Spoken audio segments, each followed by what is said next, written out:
Today in this video, we'll be guiding you on how you can sign in 2 or more Apple IDs on single iPhone device.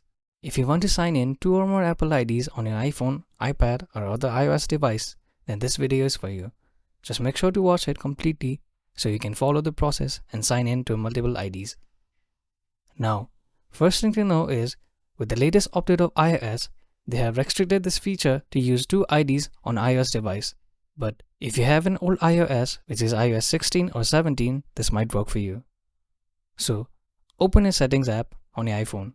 As you can see, we are currently signed in with one Apple ID on this device.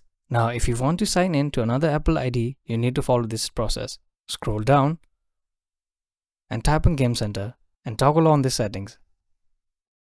Now you'll be asked if you want to continue with the current Apple ID. Simply tap Not. And here, enter your second Apple ID you want to use. And before doing this, make sure you're logged out from your App Store to complete this process.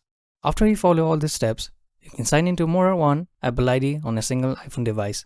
And that's it. Thank you for watching. If you find this video helpful, please don't forget to give it a thumbs up and subscribe to our channel for more.